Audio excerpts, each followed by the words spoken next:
자, 두 번째 세션 준비하도록 하겠습니다. 이번에는 포항 지진 발생 이후 안전대응 방안이라는 주제로 준비를 하겠습니다. 경북대학교 건축통합공학부 홍원화 교수님을 박수로 모시겠습니다.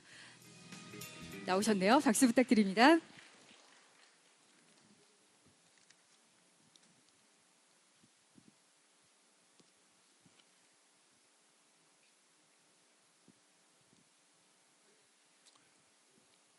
예, 방금 소개받은 경북대학교 홍원화 교수입니다. 우리 윤창 교수님께서 땅에 대한 이야기를 아주 잘해 주셔가지고 저는 설명이 아주 쉬울 것 같습니다. 그렇게 흔들리는 땅 위에 건축물이 서 있고요, 구조물이 서 있고 도시가 형성되어 있고 그 도시 안에 여러분들 제가 살고 있습니다. 자, 그래서 잘 이해되셨죠, 그죠? 우리 지금 이 포항 밑에가 그런 지진이 5.3 정도의 지진은 반드시 앞으로도 올 것이다라는 것을 염두에 두고 진행을 하도록 하겠습니다. 이런 내용으로 말씀을 드리겠습니다. 먼저 이번 지진 건축물 관계를 중심으로 해서 피해를 보면은 이거 핀이 안 맞는 것 같은데 괜찮습니까? 예, 인명피해 이번 죄송합니다. 인명피해와 공공시설 그리고 사유시설 시설 저는 건축 전공이기 때문에 건축물 피해를 중심으로 해서 그리고 또 현재 혹시 그 건축 관계 부서에서 혹시 나와 계시나요? 좀 들으셔야 되는데 여러 차례 예를 들어서 우리 건축기준법이라든지 건축을 건설을 할 때 여러 가지 기준은 대한민국의 기준이 있어요. 서울 기준, 부산 기준, 포항 기준이 다른 게 아니라 건축기준법에서 정한 건축 행위에 있었을 때는 어떻게 건설을 하라고 되어 있습니다. 자, 그러면은 이 포항의 경우와 아까 우리 유 교수님도 설명이 있었지만은 대구가 더 붉은 걸로 되어 있죠, 그죠? 그런데 대구 지역은 편편석이라고 제가 알고 있는 지식으로는 안반이 아주 큰 안반 위에 도시가 되어 있는 도시입니다. 그곳에 지을 때의 기준은 달라야 된다. 이제 이런 피해 사례를 가지고 포항의 기준, 예를 들어서 포항 건설에 필요한 것들은 조례로 만들 필요가 있지 않을까 하는 생각을 해봅니다.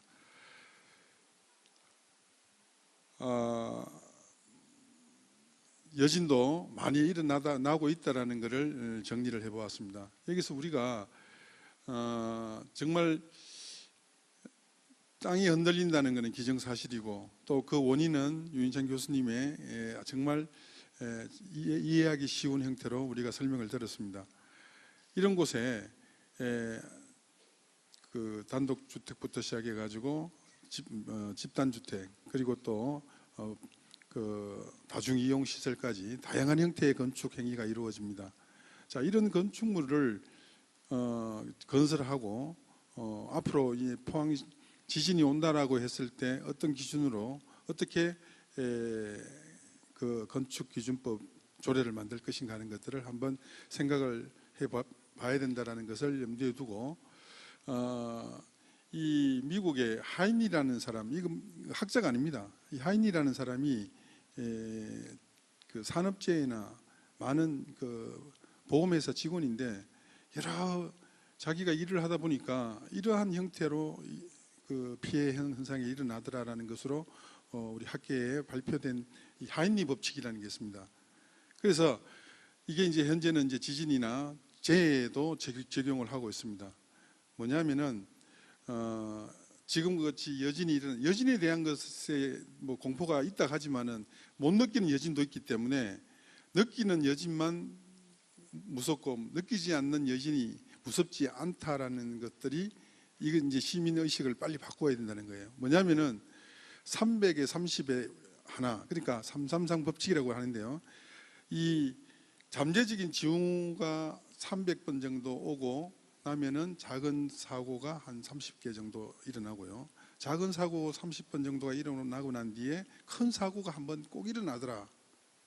라는 게 이제 하이니가 자기가 이제 그 밝힌 내용들입니다. 다시 말해서 지금 여진이 많다는 것은 또 어느 정도 큰 지진이 있고 이 징후가 있다는 것은 앞으로 큰 지진이 올 수 있다라고 생각하시면 됩니다. 우리 대한민국은 특히 경북, 경주, 포항 이쪽 지역은 지진과 함께 살아야 된다, 그죠?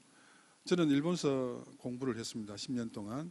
우리 유 교수님이 소개했던 1995년도에 한신 아와지 대지진 때 많은 피해가 있었어요. 제가 그때 박사 학위를 받았던 해인데 제가 가서 봉사활동을 뭘 했냐면은 부서진 건축물을 보고 들어가서 살 수가 있나?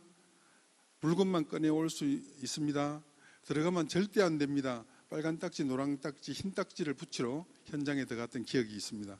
거기 벌써 30년 정도 지났네요.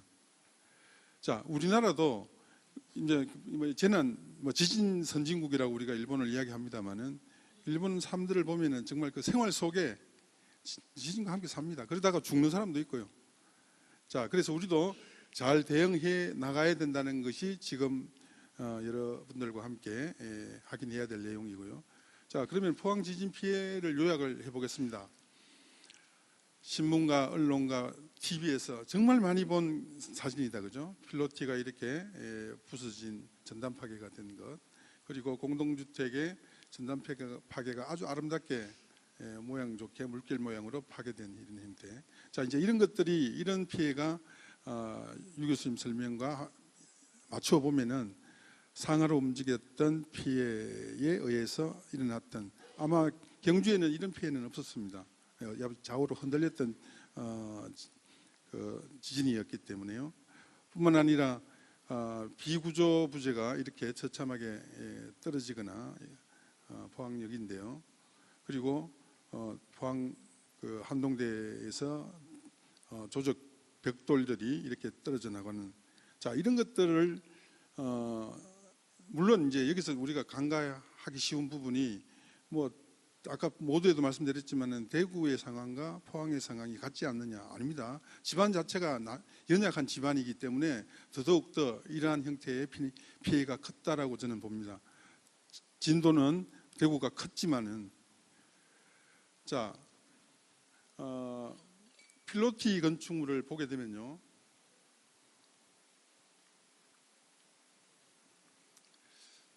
이 연립주택의 효율을 높이기 위해서 1층에 주차장을 두고 2층, 3층에 주거 호수로 사용하는 아주 대표적인 한국 그 도심 주거라고 이야기할 수 있습니다. 자, 여기 보시면은 지금은 이게 이제 방치된 상태에서 보강하고 보수하고는 있습니다만은 이제 이런 피해를 보고 난 뒤에 저희들이 느낀 것이 여기에 들어가는 횡건이라도 좀 더 많이 좀 넣었으면 어떨까. 또 하나 문제가 뭐냐면은 뒤에 나옵니다만은 이러한 1층 부분의 주차장 효율을 높이기 위해서 올라가는 출입구를 한 부분으로 옮기게 됩니다. 그렇게 되면 이제 건축물 자체가 편심이라는 게 일어납니다.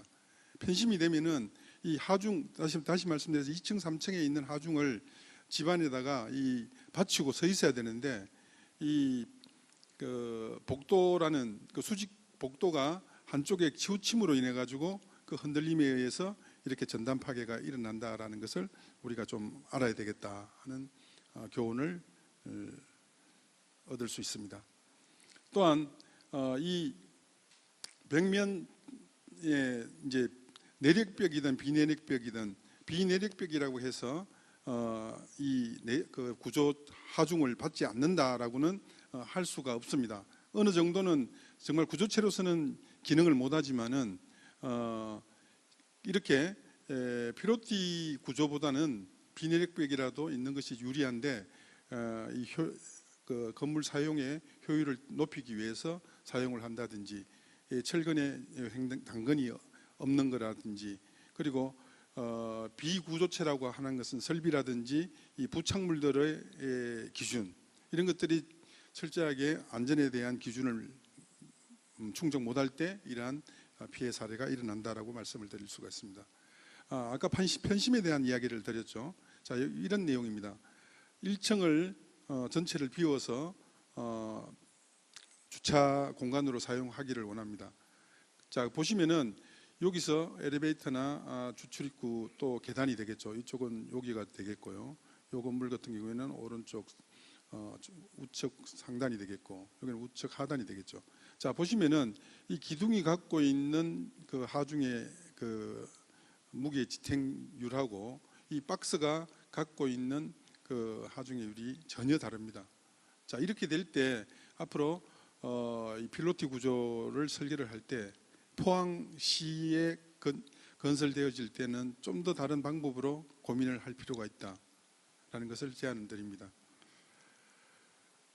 또 저희들이 이제 뭐 여러 파트의 전문가들이 이제 지금 조사하고 분석하고 있는 중에 있습니다만은 전당 보강건이라는 게 있습니다. 보강건이라는 게 있는데, 자, 이 보시면은 이제 횡건이라고 하는 것이 주건이 가고 난 옆 그 기둥을 말고 있는 것을 횡건이라고 합니다.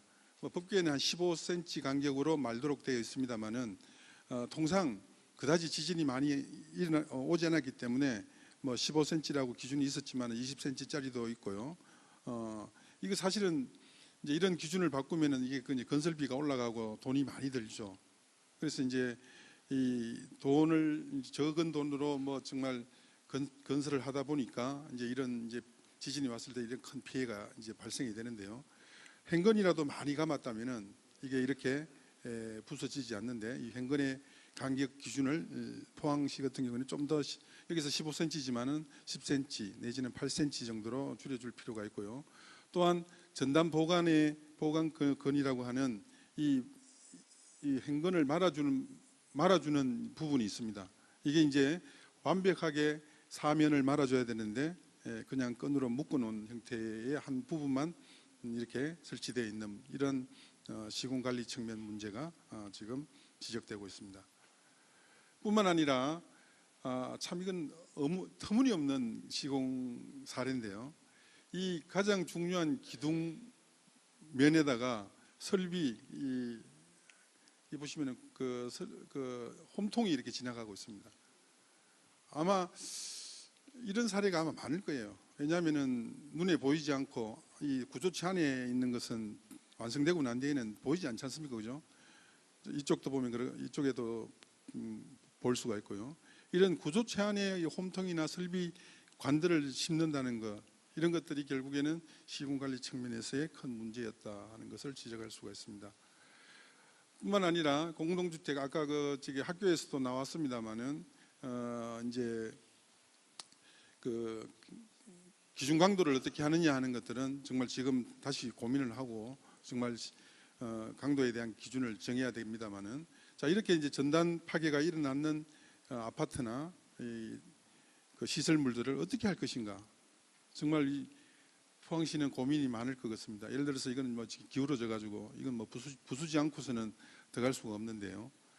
자, 이런 것들이 아마 포항시의 고민일 것 같습니다. 지금 현재로서는. 그런데 이제 저희들이 정말 고민하고 있는 것은 이렇게 전단 파괴가 되어 있는 것을 어느 정도 보강해서 어디까지 사용 가능한 것들을 하냐 하는 것들은 구조 파트에서 지금 심각하게 지금 계산하고 고민하고 있습니다. 정말 재사용이 가능할까, 보강해서 사용할까 하는 것들을 고민하고 있습니다만은, 그러나 다음 지진이 왔을 때 부서질 걸 생각을 하면은 어디까지 보강하고 대비를 해야 될까 하는 그 기준은 사실 정하기가 굉장히 어렵습니다. 해야 되는데, 왜냐하면은 돈이 많이 든다 그죠. 그 돈은 포항시가 어디까지 보존이 가능하고 또 개인은 어디까지 자기 주머니에서 낼 수 있을까 하는 그런 문제로 기결되기 때문에, 그리고 또 우리 이 아파트에 사시는 분들의 재산 가치에 또 문제가 있기 때문에 여러 가지. 자, 이런 문제들이 왜 일어나는가에 대한 근본적인 이야기를 뒤에 하겠습니다.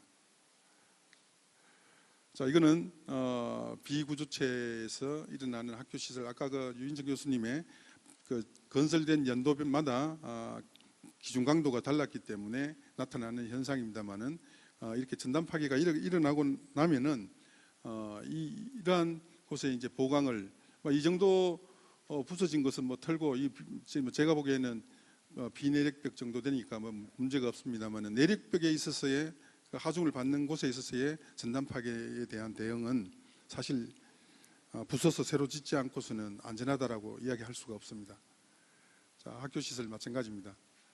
자, 지금 이제 우리가 심각하게 특히 포항은 건축가나 여러분들 아파트 사시는 분들이 정말 심각하게 고민하셔야 될 부분이 이 부분입니다. 자, 우리가 건축을 허가할 때 허가 도면을 한번 보여드리겠습니다. 이런 아파트입니다. 아파트 한 세대가. 자, 그런데 이 세대에서 주장하고 있는 게 거실 확충, 방 확충, 그리고 발코니 확충을 하다 보면은 이런 형태가 됩니다. 자, 여기 있는 수직 힘을 받는 것을 뜯어냅니다. 요 밖에다가 그 외벽을 더 두껍게 하고 하중을 받는다라고 허가를 받습니다. 자, 그리고 발코니 확장, 발코니 원래 이러한 이 아까 그 편심이라는 거 말씀드릴 때 그 피로티 구조체보다는 그 우리가 코어라고 이야기하거든요. 건축 용어로 코어가 하중을 받는 그 기능은 월등합니다. 다시 말씀드려서 밑에서 지진이 났을 때 하중을 전달해 줄 수 있고 유지할 수 있는 것은 이런 박스 형태의 공간이 많으면 많을수록 효과적입니다. 그런데 이렇게 방 확충, 거실 확충, 뭐 주방 확충 하다 보면은 실제 구조체가 내력을 힘을 받아야 될 그 구조체가 이렇게 살기에는 편하겠죠, 이거죠. 이런 것들이 결국에는 전단 파괴로 이루어지고 큰 피해를 나타난다 하는 것을 말씀드릴 수가 있습니다. 예.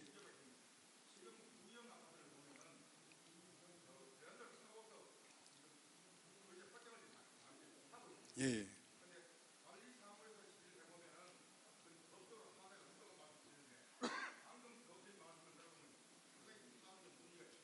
문제가 있죠.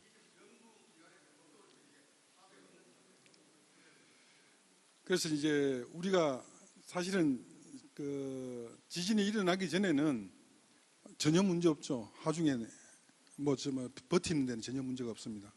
다시 말씀드려서 이제 이 허가 도면을 낼 때는 지진이 왔을 때의 상정을 어떻게 하느냐 그 기준에 따라서 결과가 달라진다고 생각하시면 되겠습니다. 이해가 되십니까? 그러니까 포항시에 그래서 제가 말씀드리는 것은 이렇게 확충하더라도 이 확충된 아파트는 건축법규나 건축규례에 전혀 문제가 없다는 거죠. 지진이 안 일어나는 도시에. 그런데 대한민국의 건축법 안에 허가에는 문제가 없어요. 그러나 앞으로 포항시에서 허가할 때는 포항시 조례로 이러한 것들을 검토할 필요가 있다는 것을 제가 권면해 드리는 겁니다. 네. 자, 그리고 또 하나. 자, 구조체만 안전하면 될 줄 알았는데 보통 이렇게 생각하시면 됩니다. 콘크리트나 이 구조, 그러니까 그 건축물을 받치는 구조체의 수명은 60년으로 보고 있습니다. 그런데 왜 60년도 안 되는 건축물이 자꾸 부서지고 새로 지어지느냐? 건축물의 기능을 시키는 설비라든지 여러 가지 뭐 센싱이라든지 뭐 가장 큰 이제 유틸리티가 수명이 있거든요. 유틸리티 수명을 한 20년 정도로 보고 있습니다. 자, 이런 것들을 이제 비구조체라고 우리가 이야기를 하는데요. 이 건축 비구조체의 천장재라든지 내장재, 외장재 그리고 기계 및 전기 비구조 요소라든지 이런 비구조체에 대한 정리를 좀 제대로 해야 될 필요가 있다. 이번 지진을 통해서 봤을 때 그냥 일반적으로 구조체 하면은 모든 게 다 그냥 구조체로 들어가서는 안 된다라는 것을 우리가 이제 이 지진을 통해서 알게 됩니다. 자, 이제 아까 말씀드렸던 것 같이 이 비구조 요소로서 천장재 같은 경우에 이게 이제 포항 아마 역사라고 제가 알고 있는데, 이 비구조체 또한 그 허가 당시에는 이제 그 기준이라는 게 건축 기준에서 요구하는 그 다중을 다 맞춘 기준이에요. 그러나 지진 이후에 일어나는 여러 가지 5.3 정도의 이 정도 피해를 가지고 왔다라는 것을 생각했을 때 이 보수 봉황을 어떻게 해야 될 것인가. 그래서 지금은 다중이용시설, 가장 큰 문제가 다중이용시설이에요. 학교라든지 병원이라든지 공공시설이라든지 이런 시설에 대한 것들을 정말 전체적으로 한번, 왜냐하면 우리 유 교수님도 말씀했지만 우리 이제 지진과 함께 살아야 되지 않습니까? 그죠? 5.3 정도 왔는데 이 정도인데 한 6이나 7 왔을 때 어떻게 할 것인가. 자, 뒤에 또 이제 우리 시민이 해야 될 것 있습니다. 그때 가서 또 말씀을 드리도록 하겠습니다. 자, 아름답게 하기 위해서 그 외장재를 이렇게 많이 붙입니다. 그 외장재의 피해. 그래서 우리가 이건 이제 시민들도 좀 이제 참고해서 봐야 될 게, 이 구조체의 상황을 자기 살고 있는 주거지 주변을 조금 파악해 둘 필요가 있습니다. 어떤 지진이, 어떤 재난이 왔을 때 어떻게 될 거다라는 걸 조금 예상을 하고 우리가 좀 살아야 된다라는 말씀을 드리고 싶고요. 외장재로서 파라핏 같은 거, 지금 현재 지진이 나기 전에는 이렇게 아름답습니다. 깨끗하고. 자, 이런 것들이 흔들려 가지고 결국에는 지나가다가 피난하다가 피해를 받는 거죠. 좀 빨리 좀 가겠습니다.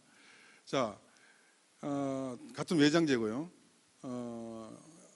설비고 뭐 다 이제 담이나 여러 가지 시설물, 뭐 교회 종탑, 뭐 이런 것들도 결국에는 지진에 약하더라라는 이야기를 드리고 싶습니다.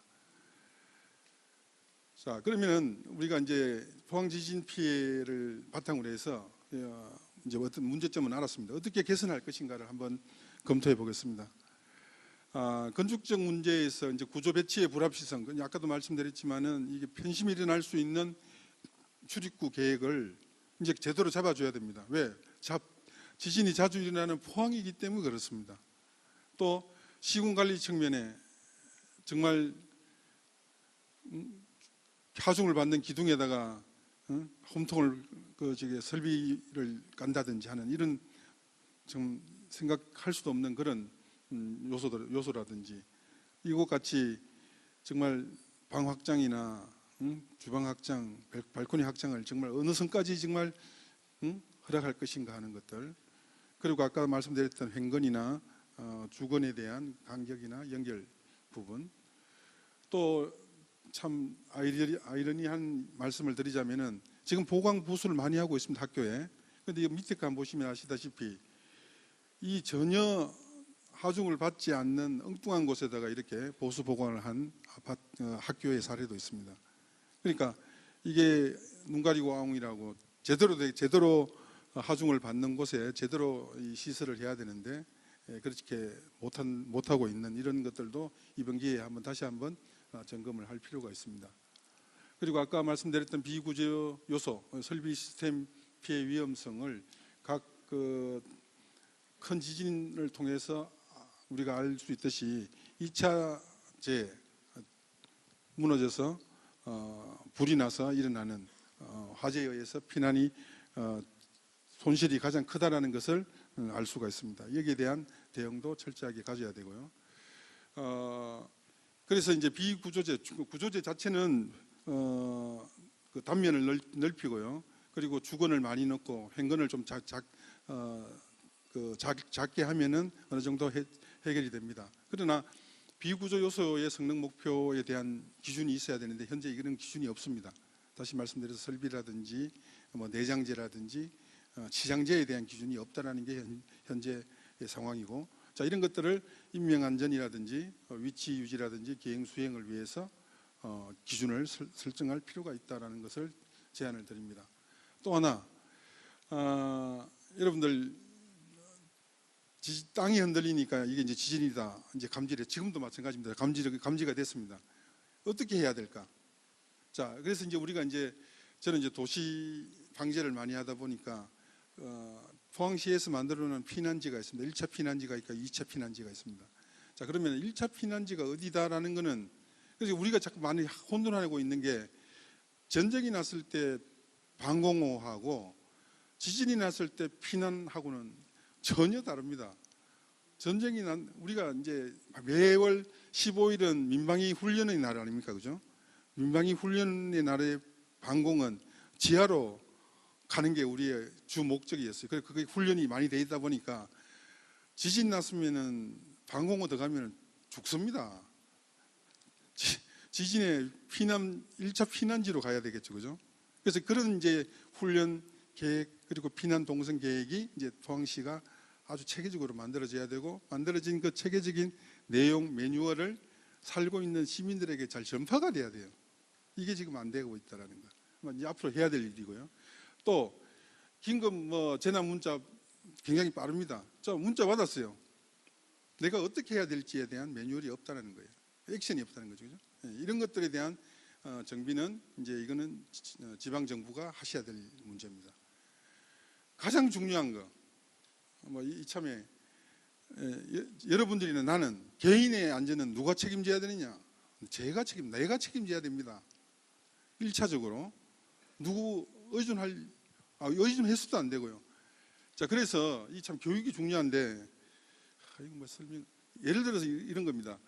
체계적인 계획이 수립이 되면은 이게 지금 포항시의 도법 대피 계획인데 1차적으로 요게 모여 집합하면 됩니다라는 걸로 되어 있고요. 여기 모여서 이제 상황 대피가 안 되면 다시 2차 대피 차량으로 이동하는 걸로 이렇게 계획이 되어 있는데, 이 계획을 알고 있는 주민은, 살고 있는 주민은 전혀 없죠. 이제 이런 것들이 지진과 함께 살아가기 위해서 알아야 될 요소가 되겠습니다. 교육 요소.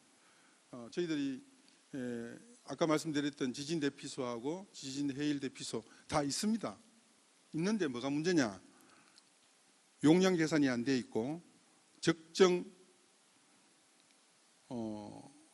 양이 계산이 안 돼 있어요. 그러니까 몇 군데 형식적으로만 돼 있다는 게 지금 문제다라고 말씀을 드릴 수가 있습니다. 한 예로 저희들이 연구실에서 이런 시뮬레이션을 돌려봤습니다. 피난 경로를 배분하기 전, 자, 여기가 이제 피난 장소다라고 이제 이야기를 하고 피난시켰고요. 여기는 피난 경로를 분배해가지고 해보니까 여기 이제 양을 이제 정해놓겠죠. A 지역, B 지역으로 해서. 자, 여기는 A 지역의 몇 프로, B 지역의 몇 프로라는 것을 만들어 놓으니까 빠른 시간 안에 이렇게 정리가 되는데, 요 지금 대피 경로를 알려주지 않고 하다 보니까 전부 A 지역에 다 모였다가 A 지역이 오버프로가 되니까 B 지역으로 가더라. 그래서 거기서 걸린 시간이 굉장히 로스가 많다라는 것을 지금 밝히고 있습니다. 그래서 이런 것들이 중요한 요소다라는 것을 말씀을 드릴 수 있습니다. 자, 또 하나, 이제 이건 실질적으로 우리 도면을 보면서 말씀을 드릴 수가 있는데요. 지진이 일어나면은 1시간, 2시간 이렇게 흔들리지 않습니다. 우리 한신 아화지 지진이 일어났을 때도, 지진이 있었을 때도 11초 흔들렸습니다. 11초. 물론 여진하고 이런 것들 많았지만은, 자, 그러면은 지진이 일어날 때 어떻게 해야 되느냐 하는 것들이 굉장히 문제가 되는데요. 일본이 말로만 배울 게 아니라, 일본 생활에 제가 10년 했지만은 어린아이, 그러니까 초등학생부터 뭘 연습하냐면, 지진이 나서 흔들리면은 절대 밖으로 튀어나가지 않습니다. 몸을 낮추어서 자기 몸을 여기서 떨어지는 것들을 머리에 맞지 않는, 흔들릴 때까지는 실내에 있는 게 교육의 내용입니다. 자, 이렇게 튀 나오다가는 아까 여기 깔렸다면 이분은 아마 큰 사고를 당했겠죠. 흔들릴 때는 나오면 안 됩니다. 특히 우리 대한민국은 많은 건축물이 내진 설계가 되어 있지 않습니다. 대부분 오래된 건축물들이 많기 때문에. 그러다 보면은 이렇게 부착되어 있던 시설물에 의해서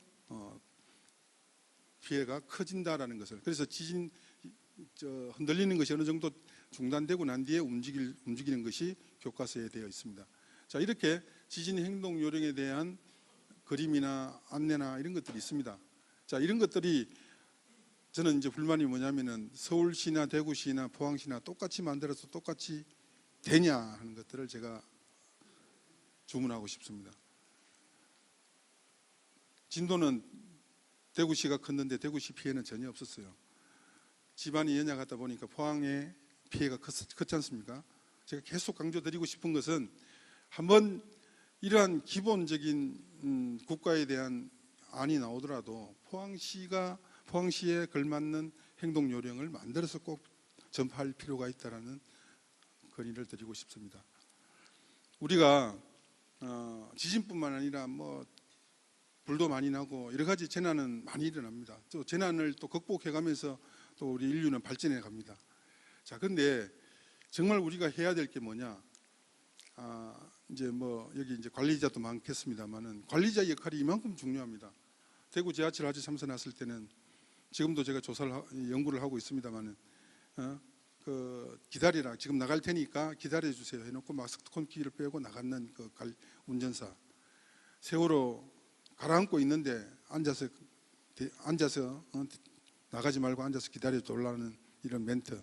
그러니까 이 상황을 알고 있는 사람들이, 포항시라든지 좀 앞에 선 사람들이 어떤 행동을 해야 될 것인가가 굉장히 중요하다는 것을 먼저 말씀을 드리고, 물론 학자인 저희들도 포함해서요.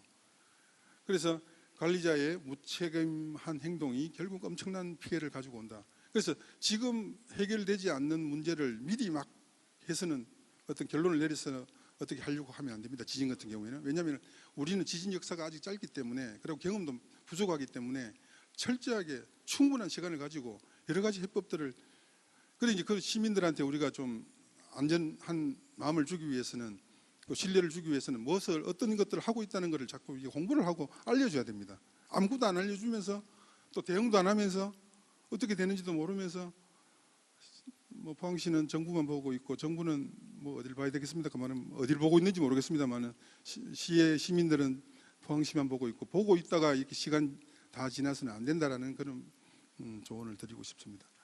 자, 이 많은 사고 사건이 일어나고 난 뒤에 법적인 부분이 많이 바뀌게 됩니다. 자, 예로 성수대교가 붕괴된 1994년도에는 시설물 안전관리에 관한 특별법이 제정됩니다.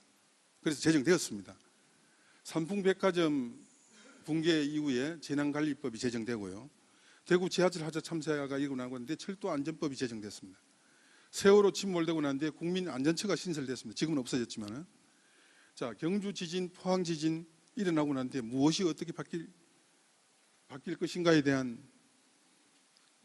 지금 진행 중입니다. 자, 여기에 이제 우리가 어떤 안전한 대책을 마련해야 된다고 생각을 하고 있습니다. 늘 제가 주장하고 있는 게, 재난은 잊힐 때 다시 오고요. 재난은 반복성이 있습니다. 또 그 지진이나 많은 재난의 정답은 어디에 있느냐? 일본에 있고 미국에 있고 뭐 유럽에 있고 그렇지 않습니다. 포항 지진의 정답은 포항에 있습니다. 그래서 우리가 이제 그런 의미에서 오늘 심포지엄이 굉장히 중요하다고 저는 보고 있는데요. 예.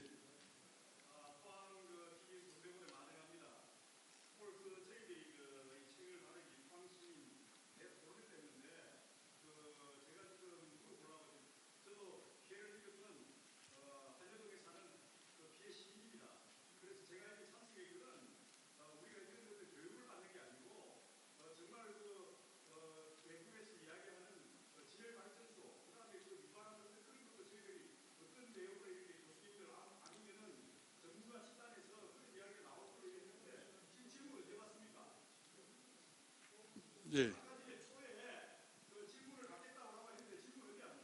질문은 아마 토론 시간이 아마 있을 겁니다. 예. 예, 그래서 우리가 준비를 잘 해야 되겠다는 것으로 말씀을 마치도록 하겠습니다. 예.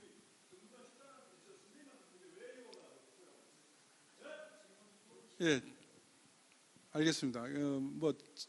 그래서 예를 들어서 국가시설물이라든지 위험물이라든지 또 그런 부분들에 대해서 또 전문가가 또 필요하고요. 전문가들이 또 거기에 대한 대응을 아마 국가적으로, 국가적인 또 대응을 아마 하고 있을 겁니다. 또 해야 되고요.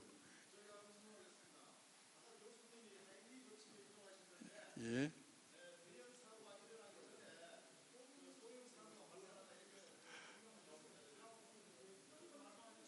예, 예.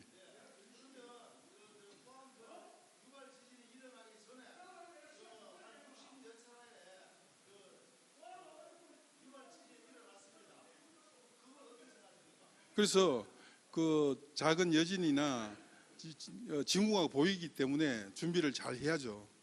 큰 이제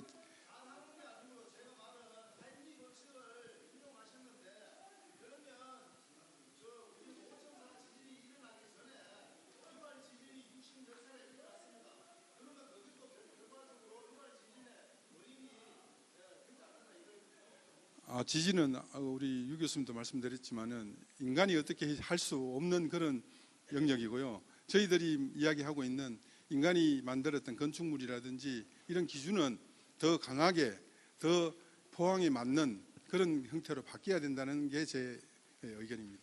예.